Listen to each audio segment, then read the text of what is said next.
Hey, salut tout le monde, c'est Livre à vous. Oui, aujourd'hui nous allons parler d'une nouvelle franchise pour des découvertes. Et comme vous le voyez pas ici, mais ici oui, et ici oui, je vais parler de 3 livres qui ne sont que sont que la moitié d'une saga romanesque. Je parle, oui, les enquêtes du détective William Murdoch.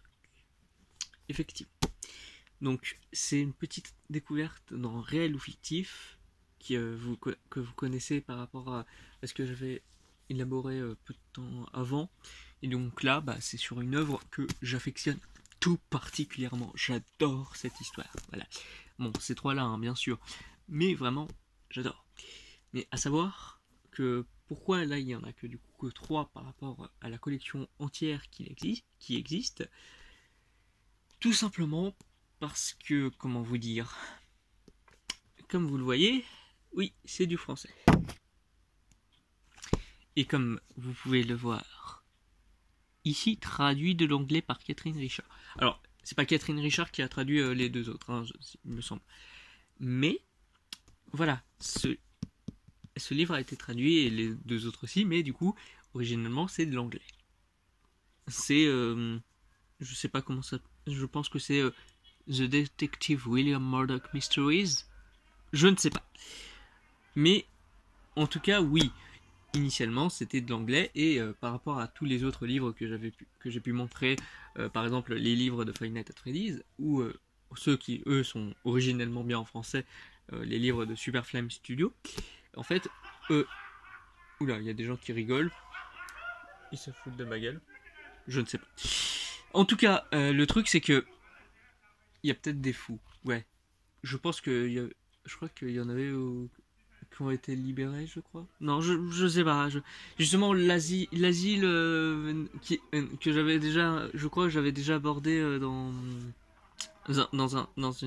un certain livre, dans The Markov Account, si je me souviens bien.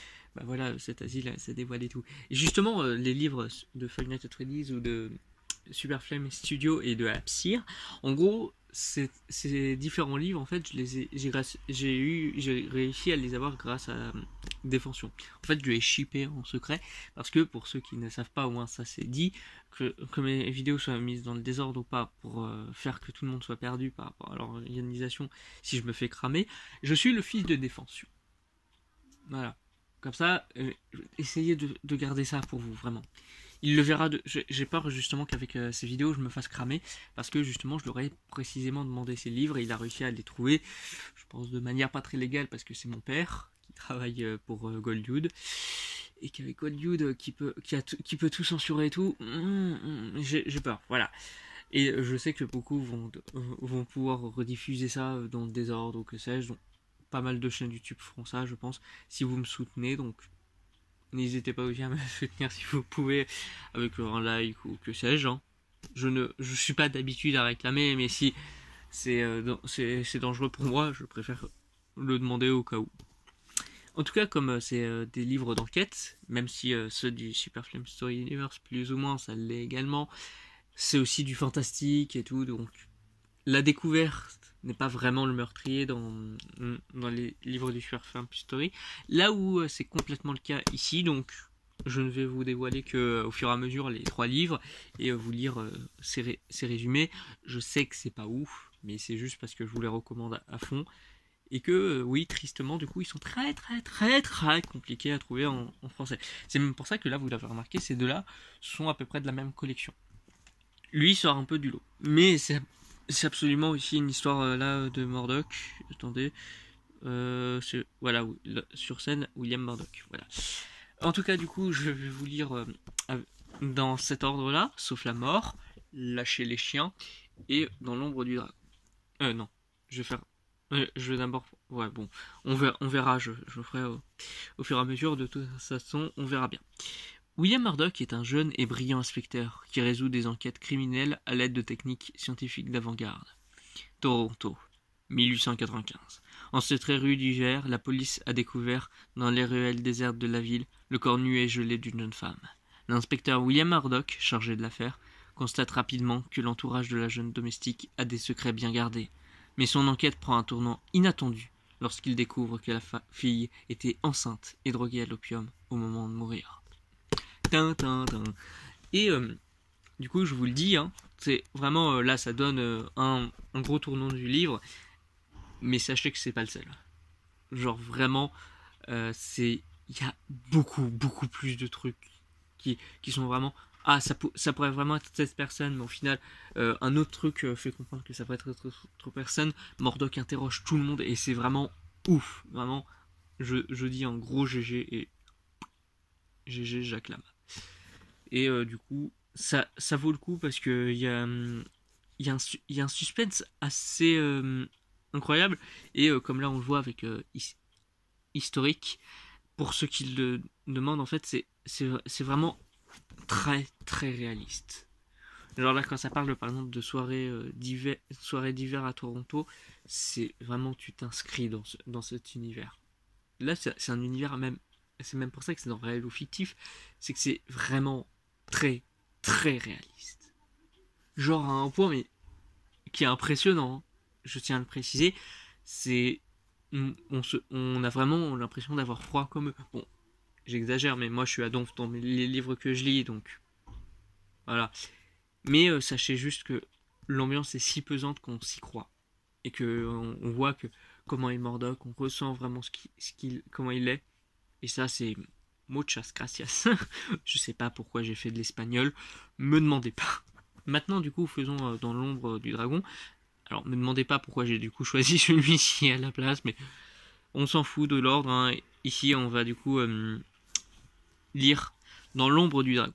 Malgré le vent de modernité qui souffle sur Toronto en cette fin du XIXe siècle, les convenances exigent encore qu'un enfant naisse dans les liens sacrés du mariage, sous peine pour la mère indigne d'être mise au ban de la bonne société. Convenances qui ont été fait la fortune de Dolly Shaw, dont les discrets services se paieraient très cher, tant par les filles des bas quartiers que par les dames de l'aristocratie. Mais son métier lui a probablement coûté la vie. Est-ce que c'est une de ses anciennes patientes qui l'a tué, enfouissant à jamais son secret honteux dans la mémoire de l'avorteuse? L'inspecteur Mordoc en est quasiment persuadé, et le voilà qui met au jour d'anciens secrets de famille. Des poussières, quelques scandales aujourd'hui enterrés, une activité dangereuse, même pour un représentant de l'ordre. D'origine anglaise, Maureen Jennings a immigré au Canada et vit désormais à Toronto. D'abord auteure dramatique, elle écrit 2 pièces de théâtre avant de se tourner vers la fiction romanesque. Elle est l'auteur de plusieurs nouvelles, remarquées par des critiques littéraires prestigieux, avec Sauf la mort. Voilà. Elle a inauguré une série de romans mettant en scène William Mordoc, dont Dans l'ombre du dragon et le 2e volume. Voilà. Et encore une fois, c'est encore très réaliste. Genre, on a vraiment l'impression encore de s'y croire. C'est plus trop glacial. Ce coup-ci, c'est pas non plus comme l'arc marmontin du Super Flame Story Universe. Alors que tout ça est réel, je tiens à le préciser. L'arc Galia, je suis sûr qu'il y a un autre monde. Du coup, je sais que ça peut paraître fabuleux et fantastique, mais j'en suis convaincu. Voilà. Mais du coup, sachez encore que vraiment on s'inscrit sur le personnage, et si on a déjà suivi le premier, il y a vraiment une bonne suite. C'est vraiment une très bonne suite parce que bon, j'aurais montré ça, celui-ci pardon, mais en gros, oui, on s'y immerge complètement avec le personnage William Mordoc. Si on l'a suivi dans Sauf la mort et que là on le resuit, on a vraiment un sentiment que c'est une bonne suite et qu'en plus c'est interdépendant, mais en même temps complètement dépendant et indépendant. C'est vraiment, on le sait que c'est une suite, on le ressent, mais en même temps, on voit que c'est sa propre enquête. Enfin, pas l'enquête de Mordoc, vous m'avez compris, c'est une enquête à part entière. Il n'y aurait pas forcément besoin de comprendre tout pour d'avoir lu Sauf la mort avant. Voilà. Maintenant, du coup, parlons de tout cela. Là, vous voyez qu'il y a Sauf la mort, Dans l'ombre du dragon, sous cette version, où j'ai envie d'avoir cette collection, et Pauvre Tom a froid. Et j'espère complètement les avoir. Si je les ai, je vous refais une autre vidéo. Je ne sais pas si je pourrais déjà, mais voilà.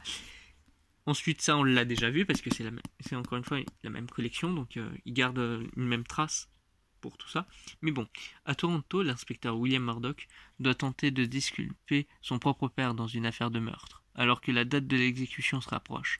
Murdoch s'en trouve, à juste titre, tourmenté. En effet, 22 ans auparavant, sa sœur Suanna, récemment décédée dans un couvent, lui avait fui leur père alcoolique et violent. Lâche les chiens est le 4e roman de Maureen Jennings. Il est probablement le plus sombre de sa série d'enquêtes policières victoriennes, saluée par la critique. Donc oui, j'ai pas le 3e. Alors, c'est le 3e que je montre, mais c'est le 4e. Et ouais, donc j'ai pas pu lire le 3e et tout, parce que je ne lirai jamais en dématérialisé, alors qu'il y a une collection en dématérialisé. Mais je le ferai jamais. Parce que je préfère toujours avoir les livres en eux-mêmes. Du coup, oui, je veux le 3e, tout pour combler un trou. Parce que je le ressens, mais parce que j'ai été trop dedans. Vraiment, sinon vous en avez absolument pas besoin. C'est encore une histoire hyper indépendante. Et quand ça dit que c'est la plus sombre de sa série, complètement. C'est sinistre à donf. Le fait déjà que Murdoch doive faire disculper son père, qui était alcoolique et violent, bah, dites-vous que là, c'est vraiment sinistre à un point assez folle. Non, assez fou, pardon. Mais bon, voilà, en tout cas, je vous recommande fortement ces histoires. Je ne vous spoilerai pas plus, juste je vous lis ce que je pouvais bien vous lire, sans vous lire des chapitres et tout, mais là vous pouvez en voir au cas où. Pour ceux qui préfèrent avoir des livres avec des images et tout, je suis désolé de vous l'apprendre, dans aucun des 3 que j'ai, et j'imagine pour toute la collection, il y a d'images. Mais encore une fois, ça paraît assez long, ce qui est plus ou moins vrai. Mais bon, moi je suis un grand lecteur, donc c'est rien pour moi. Là, c'est combien? Ouais, 360 pages environ. Bah, c'est que dalle pour moi, mais oui, ça paraît assez gros, mais ça passe très très vite. Ça se lit pas très très rapidement, comme justement l'étranger, mais ça se lit très rapidement quand même. Pas aussi vite, hein, je tiens à le préciser, parce que l'autre c'était vraiment un cas. Là, c'est vraiment, parfois c'est posé, et c'est là où on revoit le réalisme. Et c'est même ainsi que c'est très sombre, parce que c'est trop réaliste. Voilà, donc est-ce que c'est de la fictivité ou du réel, ça je ne pourrais jamais en définir, parce que je ne suis pas à l'ère victorienne. Mais dans tous les cas, je vous dis donc au revoir, à une prochaine vidéo où je me livre à vous pour de nouveaux livres qui m'intéresseraient tellement. Ou les livres à vous, c'est aussi ceux de mon père, ils sont à lui, je le vois, voilà, vous m'avez compris. Je vous dis donc à une prochaine fois, et en tout cas, bye tout le monde, et tchuss, au revoir.